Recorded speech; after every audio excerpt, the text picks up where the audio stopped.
Hello, this is Sabina at Cross Keys Crafts. Today I would like to show you a technique that I've never done before, but I've seen it in lots of variation and it keeps on coming up as suggestions on YouTube. So I thought today I'm going to put my own spin on this, and I'm going to create a few cards from this because it's basically a twofer. You make two cards for one. But I've chosen two designs and I've chosen different colored cardstock, so I'll probably end up with 6 cards. And I might not only need two of these at the moment, but they're always good to have in stock. So what you need for that is either a fairly large stamp. I've seen it mostly done with flower stamps, so I have chosen this one here, which is more or less a background stamp. It fills the card quite nicely, but I've seen it done with stamps that sort of just are on one side. It doesn't really matter. Or you can use various different stamps and make your own bigger design, but be aware, if you use stamps from different stamp sets, they might have different thicknesses and then you might not get an even result, and you have to stamp them at different times, which is not really ideal. You also ideally have a stamp platform because you need to align all the cards that you're stamping, and this really helps. For my designs, you see my cat stamp here. For this one, I have chosen 3 colors, and I've chosen yellow, red and white. Any color is fine because I wanted to stamp in black. Obviously, another idea is to do heat embossing, but I want to keep it simple today. So this is for the cat design. And for the flower design, I have chosen these 2 lilacs, a lighter and a darker one, and again the white, and I thought these would go quite nicely. And I've also cut 2 pieces of just scrap cardstock that was something printed on the back, some leaflets, and I'll reuse that. And I've already cut these to size, so they are all the same size, the ones that you want to use. So this piece of scrap and these, and I actually have cut these in one go in my guillotine, which worked nicely. But of course you can do this by just measuring accurately, because you want to align these the same way for this technique. So as I said, I've already stamped this on my scrap cardstock.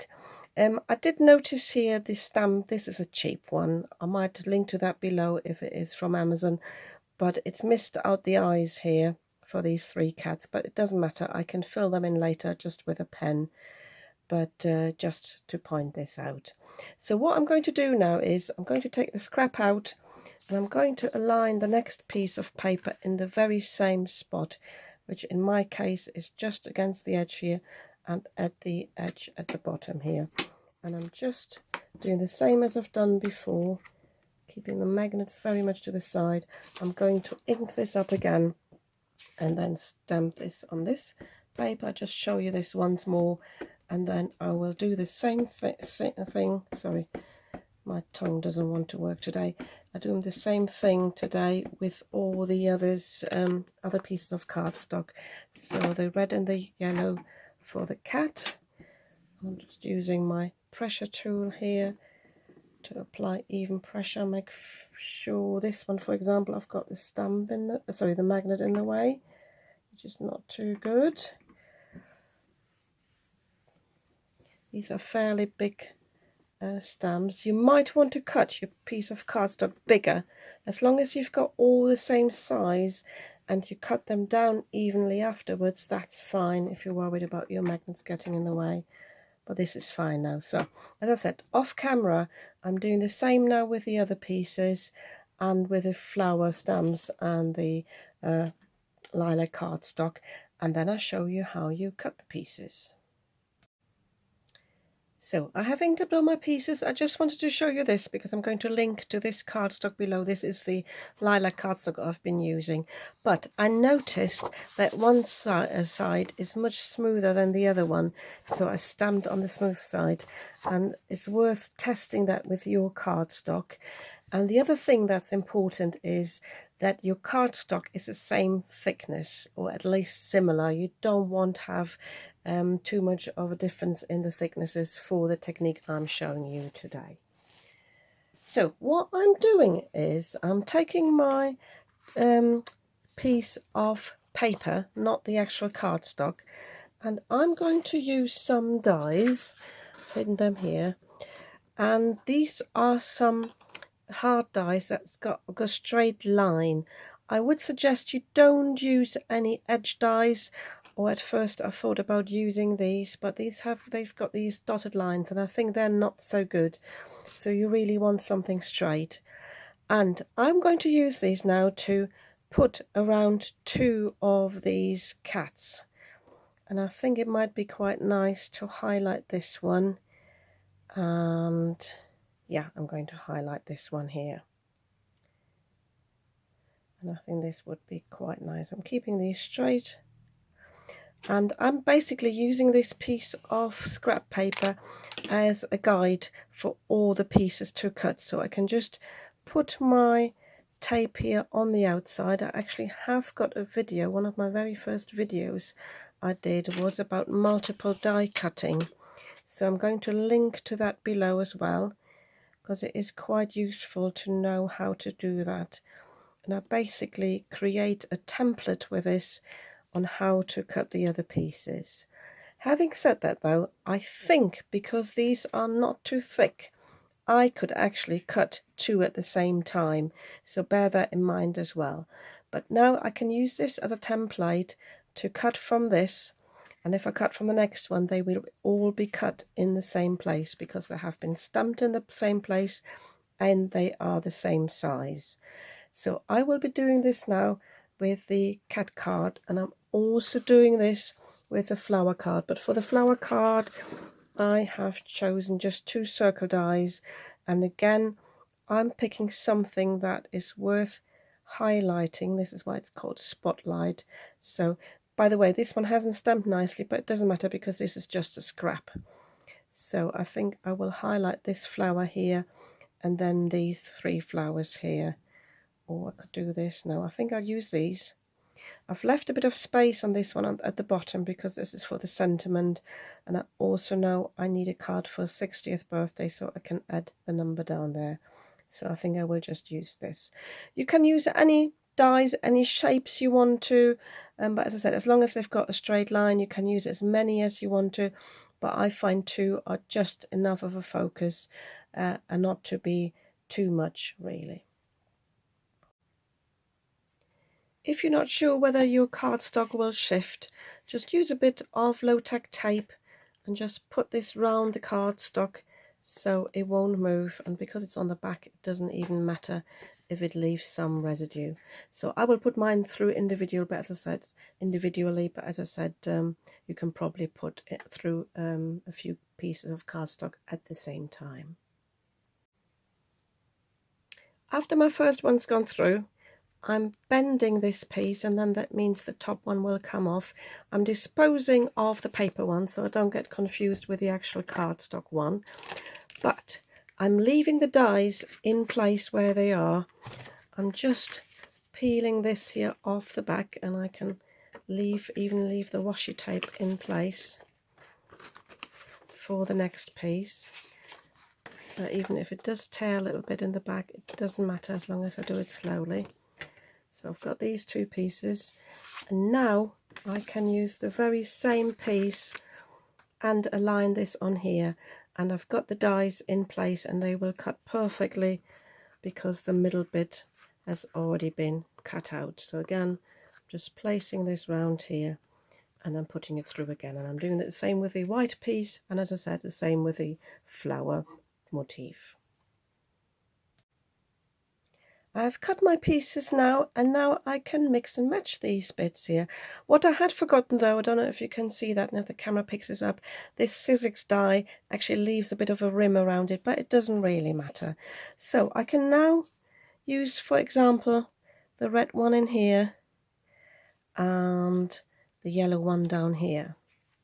Or I could use just 2 red ones if I wanted to. I could have the yellow one here and there's the white one here. And I think this is quite nice as a spotlight. What I would do is I would put some removable tape on the back here. Just stick it down like this. I always use the Scotch removable just to hold it in place a little bit.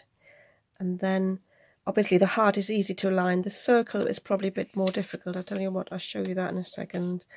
So this would allow me then to place the cat in there, and then when I glue it on the card base, I've got this in place and I don't need to worry about this.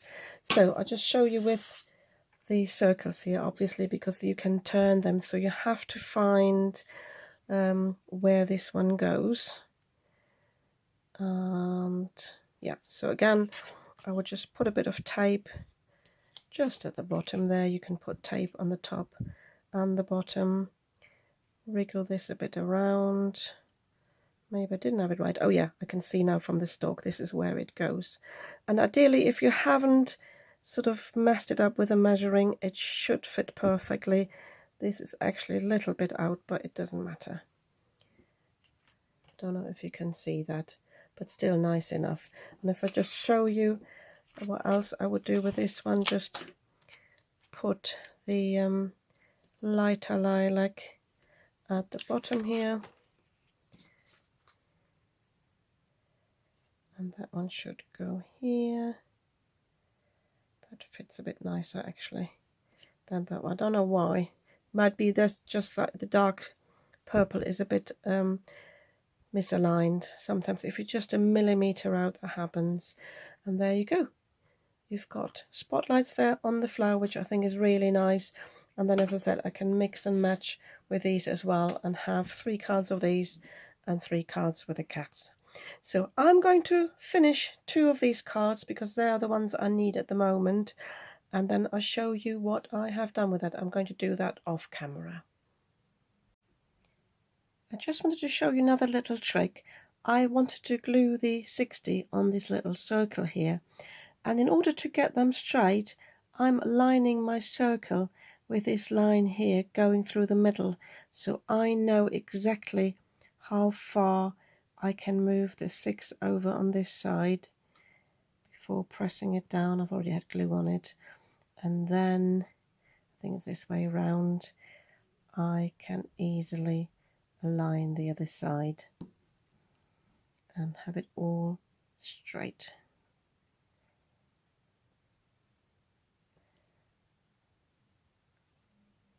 Yeah, and the good thing with the Collall glue, you've got a bit of wiggle room, and when you find it straight, you just press it down, and there we go. They're evenly spaced. I could have a little bit more of a gap there, but it doesn't matter.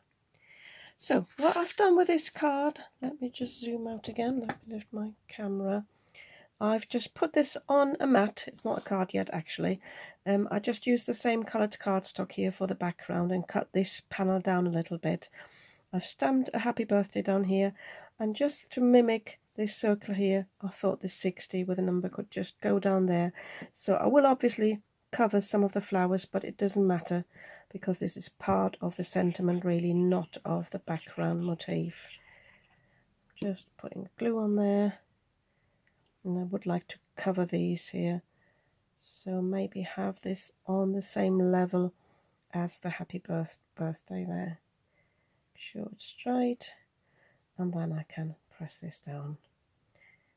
So this will now go onto a white card base, and then I'll show you what I'm going to do with the cats. For the cat card, I have stamped my sentiment just on a spare strip here, and I've rounded off the corners, and I've stuck this down now here, but I just wanted to show you how easy it is just to cut this off. So I'm just turning it around, and I'm just cutting it along the edge here. Then it's got a neat finish that's flush with the actual card. You could obviously cut it flush with the red card base and then just stick it on, but I sometimes like the look of the longer piece here. So then I mentioned before that the eyes aren't here, and I've also realized I left off a little bit here at the top. I didn't stamp that properly. So I've got this fine line pen, and just trying to figure out which brand it is. I'm going to link to those below if I can find them. I think they're from Amazon. So I'm just using my actual stamp for reference here to see where I need to put the eyes. So it's just this cat here, and this has just got almost like 2 little dots there, and the same with this one here, and the same one here. It's all these fine ones. I know they're on the stamp, but they're not deep enough to actually pick up the ink. This one I messed up a little bit. Ooh, not happy with that. I'm not even trying to do this without being right above it. Doesn't matter, it's slightly bigger now. So this is all I needed to do here. As I said, I need to do the top bit there. So I'm just doing this an even hand, and I think that's fine. Yeah, these are really useful to have to work out stamps. This one's got a wonky eye as well, so it is not really visible actually that I drew these by hand. So yeah, so this is the finished cat card, and then this is the finished flower card, and then obviously I've still got these 2 left here that I can use for a later project, and these 2 here. And they don't have to be birthday cards, they could be thank you cards, all occasions really. Sometimes these are nice for, the flower ones are nice for a sympathy card as well, because you don't really need to say a lot, and yeah, sometimes this is all you need. Yeah, if you like these cards, you might want to give me a thumbs up, and if you'd like to see more of what I'm creating, I usually post at least 2 times a week. You might want to subscribe to my channel. I'd be very happy about that. And I'll see you soon with another video.